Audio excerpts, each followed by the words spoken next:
You're about to tape an episode of the Money with Friends podcast, which I hope you guys are all subscribing to wherever you listen to, as they say, wherever you listen to finer podcasts, right? Isn't that what people say, Harlan? I think they do say that, yes. Yes, they do say that. Okay.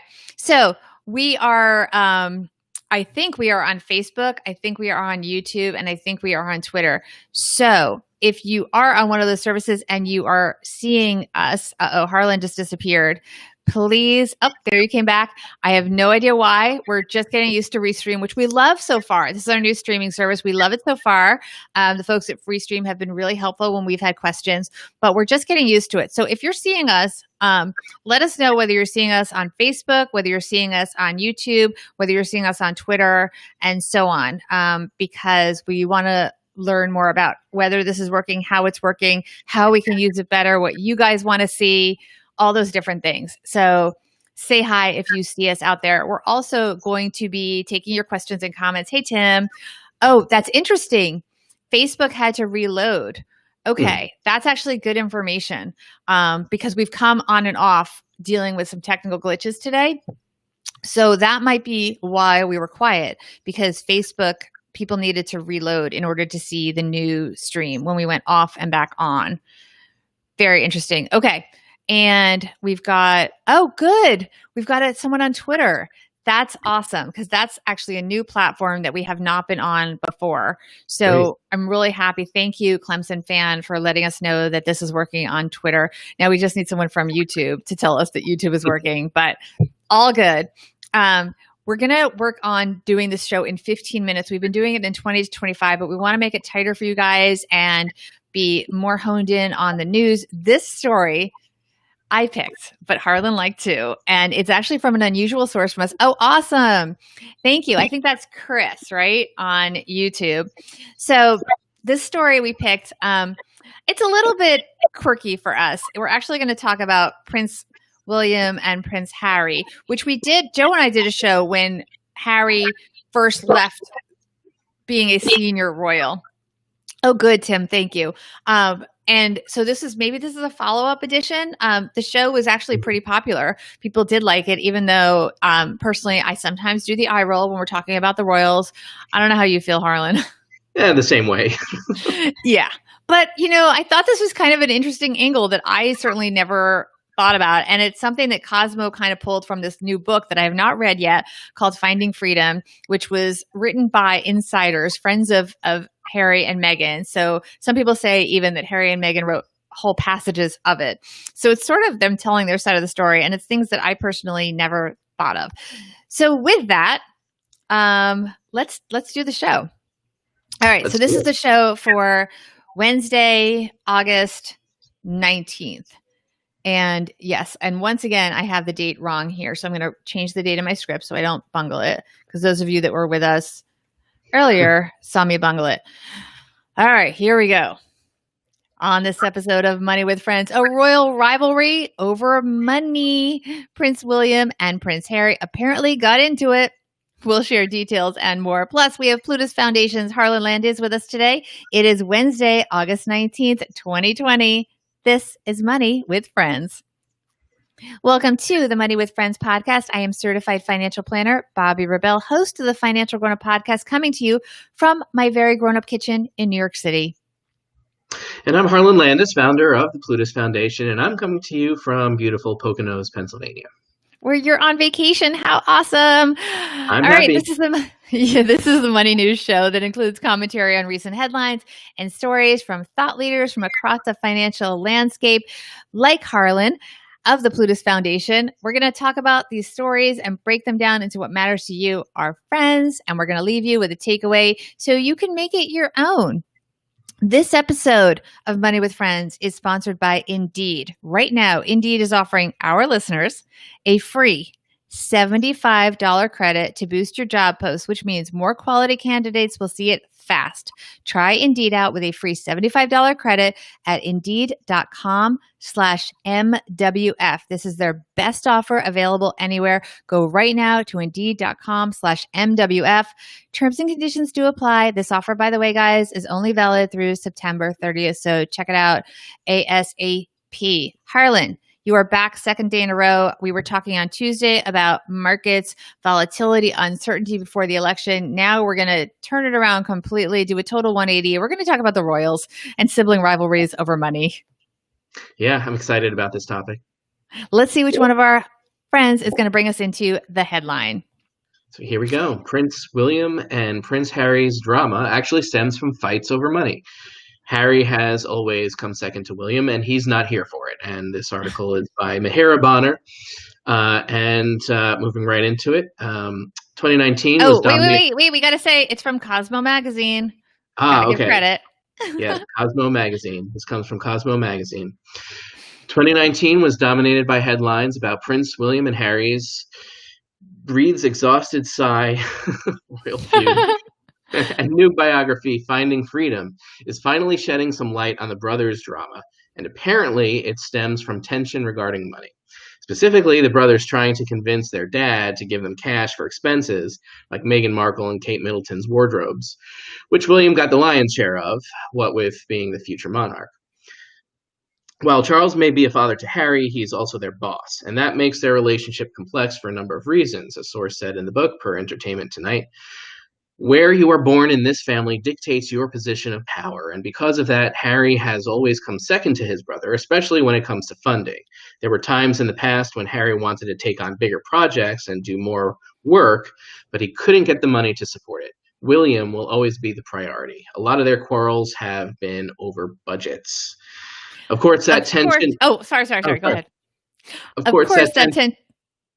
Oh, I'll take this part. Okay. Of course, this tension. This is a very short article, so I'm going to read a little bit of it. Of course, this tension seeped into other areas of William and Harry's relationship and their relationship with Charles. That's their dad. In fact, a source says that Prince Charles' 70th birthday photo shoot was, quote, an absolute nightmare, unquote, and that neither William nor Harry made much of an effort to make themselves available, and that they have a history of being hot and cold with their father. Basically, everything sounds tense AF.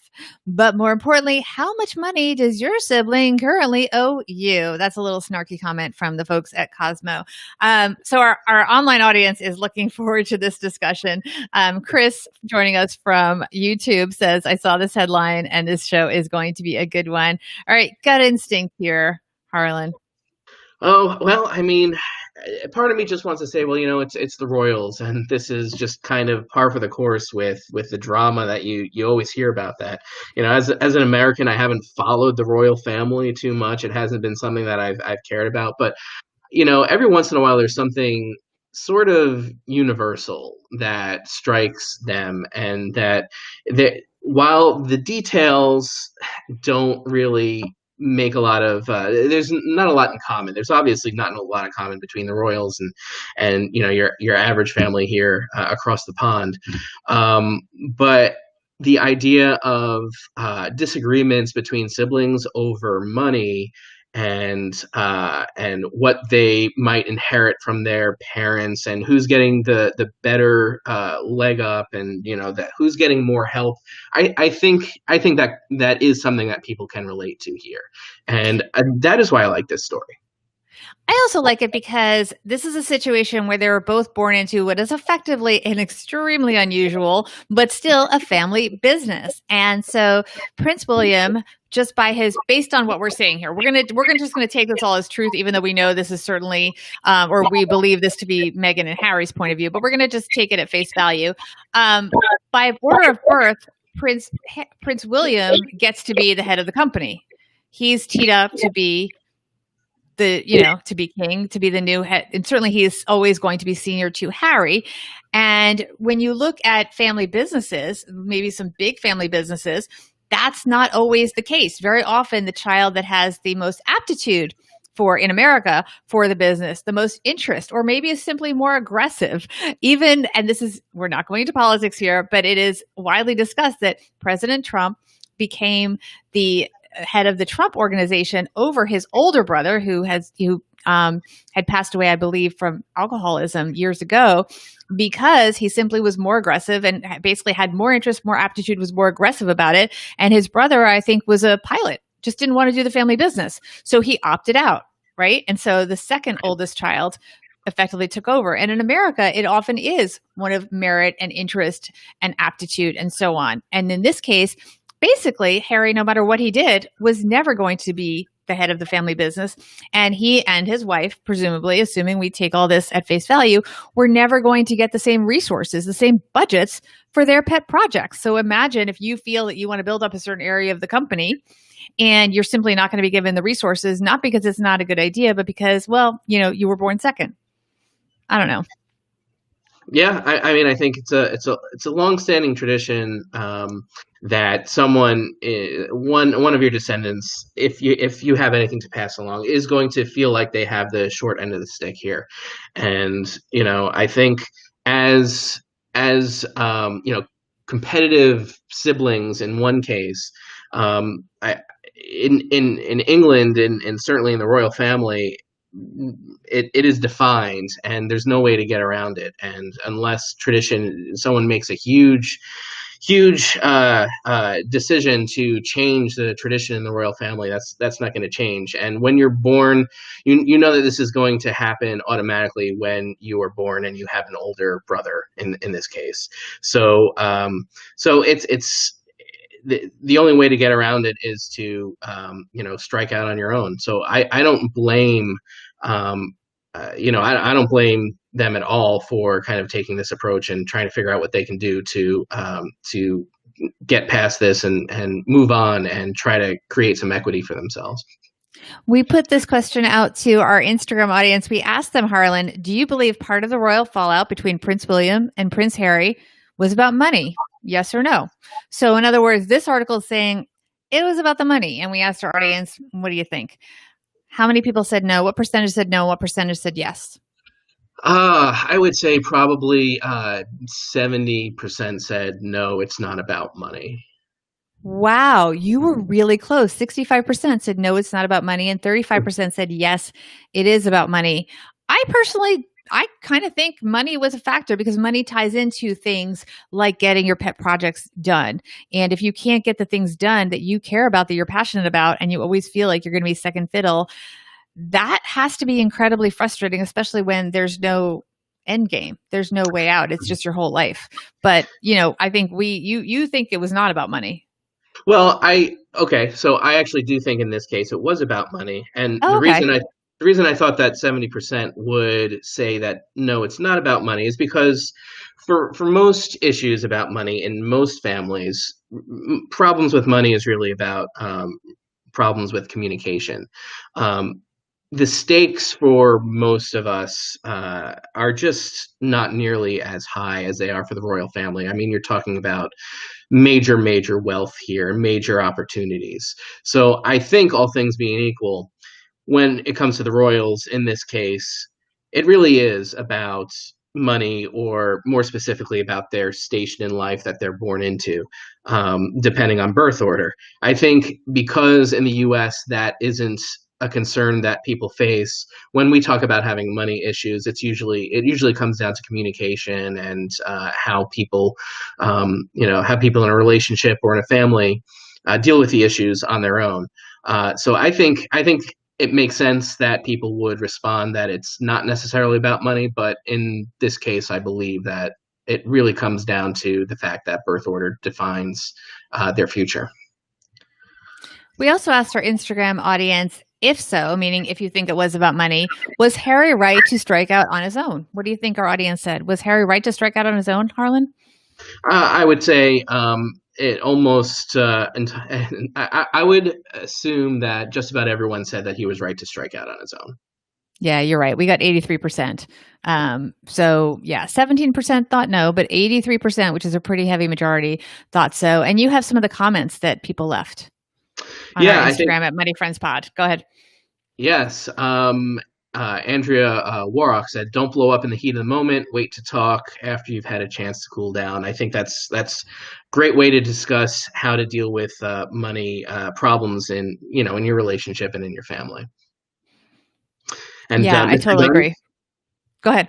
And Mr. Guns also said, "Don't know. Married for 40 years and never had a money dispute. Call me crazy." Oh, that's so nice. That is real nice. I hope that I hope everyone can strive to have that sort of situation. It's really wonderful. We have Annette here. She said, I don't put family on a pedestal. They are just people that happen to share DNA. In other words, she just detaches from it completely and doesn't let it bother her, which I think is also a healthy way to approach things if you can. But, sometimes, like we mentioned, I mean, this is ultimately, he was born into this, and without breaking away as he did, there was no way not to. He's sort of trapped. And that happens sometimes.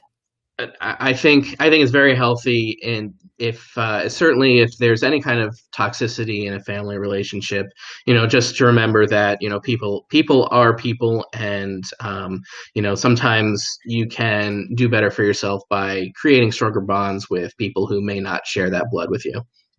Yeah. And I think also one of the comments here goes to what you spoke about so well, Harlan, talking about communication. Aya Nagaral, I just completely butchered that name. Make a will, discuss freely and intimately. And I think that's a really good point, because we don't know how well the royal family communicates. We know a lot of families have communication struggles. Yeah, communication, I think, is, for most people, that is the root of all the issues that someone might have, and discussing all of the money things, putting everything out just laying it out on the table, getting all the details out there with someone that you're sharing your life, so that so that there's no surprises. I don't think the royal family was sidelined by anything. I think everyone knew going into this what's going to what goes to the firstborn and what goes to the secondborn. I think it's just the way it is. But when you have a family here and you have kids and you need to figure out how to divvy up the will and it's the estate and do all that estate planning, it's great to work with a professional and to communicate about it, so there are no surprises.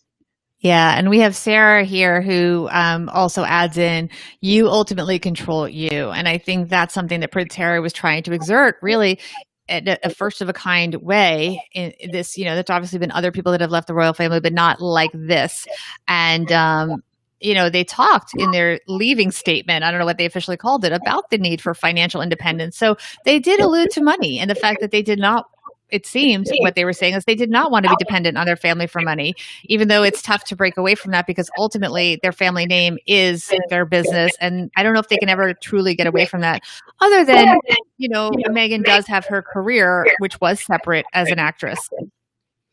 Yeah. And I think, also, Prince Harry is never going to be hurting for money. I think, it's, we don't have to worry so much about the fate of his situation, I don't think.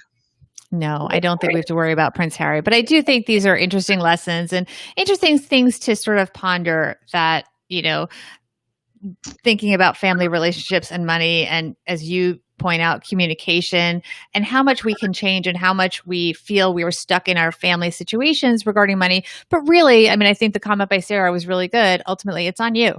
And I think Harry did seem to just finally decide that as much as he can control it, it is on him. And as much as he can break out, he's going to. And it will be very interesting to have this discussion a decade from now and see what really happens. Were they able, they sort of, this happened right as we were heading into a unique situation where they can't go out and do these big speaking events that maybe they had anticipated.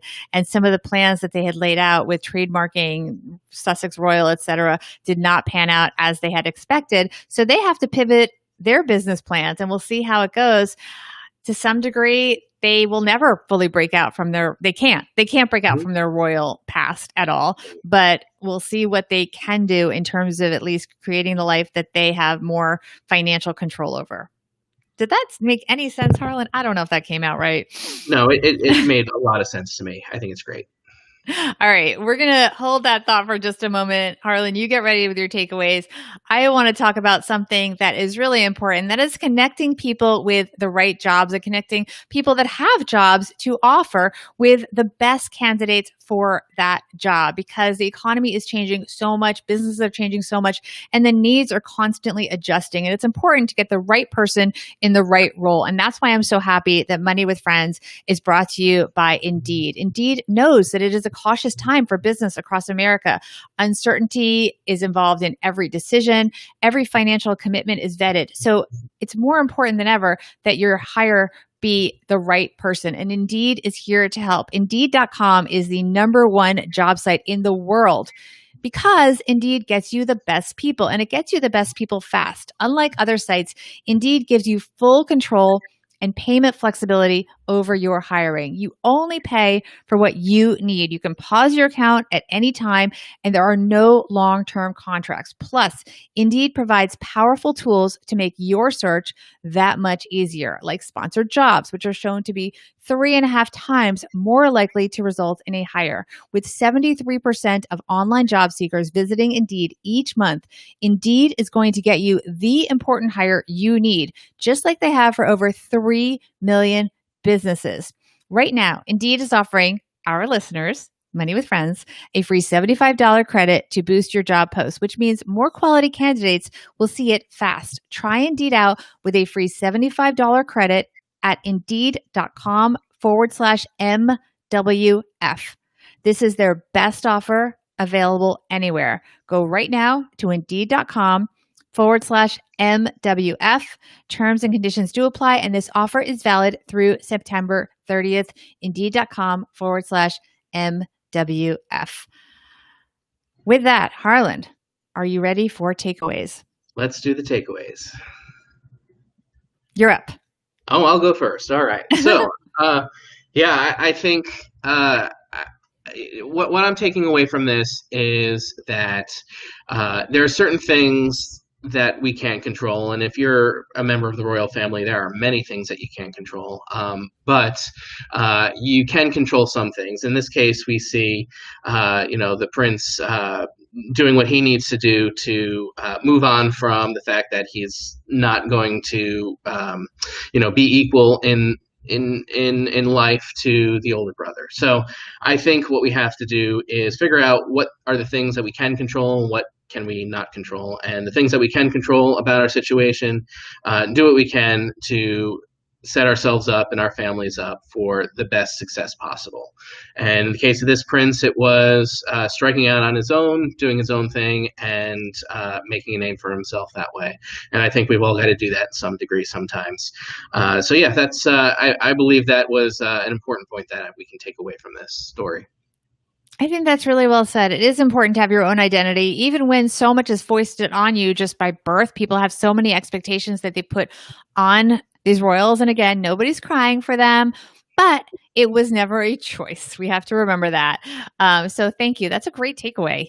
My takeaway is just that if in fact this is all true, and again, we're getting this from one point of view, we believe, in addition to the short-term money issues, this is also about control of a family business. It takes a lot to walk away from what is, if we believe all the press, essentially a lucrative family business that he would never get a shot at running. So the question here is, again, if this is true, should the family business leadership always pass down based only on birth order, or should there be another criteria, like who is the best to run the business? Which in this case, to be clear, we have no idea who would be better. Maybe, who knows? Maybe Prince William really would be much better at running it. We have no idea.